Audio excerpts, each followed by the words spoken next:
আমার মৃত্যু হবেই। কি বলতেছো তুমি? বাবুটাকে কোলে নিবো না, বলো। মৃত্যুকে অস্বীকার করতে পারবা না, তাই না? গ্রামে নিয়ে আসছো কেন? তোমার উদ্দেশ্যটা কি? আর তুমি তো রাগ করতেছো কেন? দেখো না কত সুন্দর গ্রাম, তোমার ভালোই লাগে। রবি কেন যাইছো?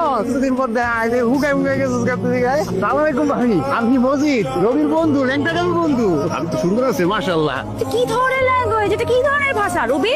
তুমি ওকে হাত করতে দিলা কেন? তোমার ব্লেজারটা কি ময়লা লাগছে? এখানে কি ড্রাই ক্লিনার্স আছে? এটা পরিষ্কার করবে কি এখন? কাপড় চোপড় হচ্ছে বন্ধু তো ইম্পর্টেন্ট, আমার ছোটবেলার বন্ধু। হাঁটতে হাঁটতে বাসা আসো, আমি চলে গেলাম।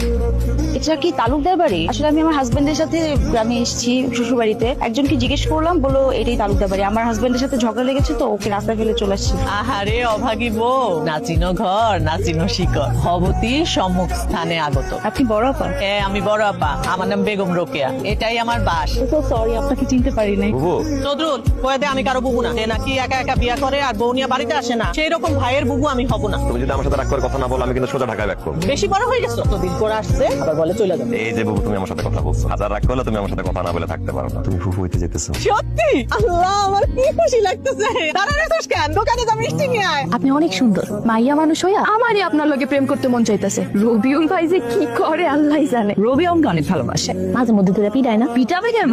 আমগোর জামাইরা তো আমগোরে মাঝে মধ্যে তোরা পিটায়। তোদের গায়ে হাত তুলে? হ্যাঁ গো, মাথায় রাগ উঠা থাকলে কোনো হুঁশ থাকে না, ইচ্ছা মতো পিটায়। এটা তো একদম ঠিক না। আমগোর বিয়ে হয়েছে 5.5 বছর, এখনো কোনো বাচ্চা কাচ্চা হয় না, তো এই দুঃখে হ্যাঁ মাঝে মধ্যে আমার মাঝে।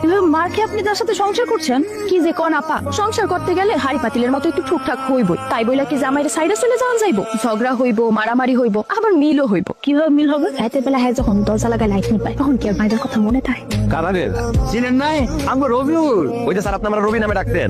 রবি মানে সূর্য। মনে আছে স্যার, আপনি সবসময় বলতেন জীবনে যদি বড় হয়ে সূর্যের মতো আলো ছড়াতে না পারো, তাহলে বড় হওয়ার দরকার নেই। সালাম লাগবো না, বয়স থাকবো। এই যে আমি শাড়িটা পরলাম, তুমি তোকে একটু কমপ্লিমেন্ট দিলাম নাকি? খেয়ালই করো না? খেয়ালে যদি করতাম তাহলে স্যারের বাড়িতে আর যাওয়া লাগতো না, ঘরে গিয়ে দরজা বন্ধ করে থাকতাম, সেটা ভালোই তো।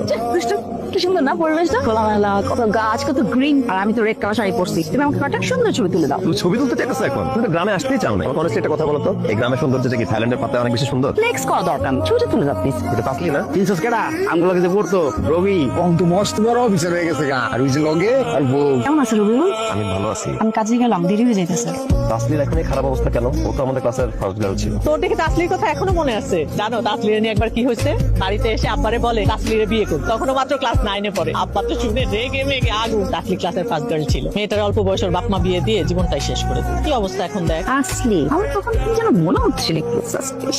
তুমি কি এখনো তাসলিকে ভালোবাসো নাকি? কতদিন টাইম করছো বলো? আসলে ওই প্রপোজ করার মতো সাহসী ছিল না, চেষ্টা করছি, ফেল করছি বারবার। আর এইদিকে আমি ভাবতাম যে আমি বোধহয় তোমার জীবনের প্রথম প্রেম, প্রথম ভালোবাসা, আর তুমি তোমার তাসলিকে নিয়েছিলে। ওই বয়সে সবারই একটা ভালো লাগা মানুষ থাকে রাইসা, কিন্তু বেশিরভাগ মানুষই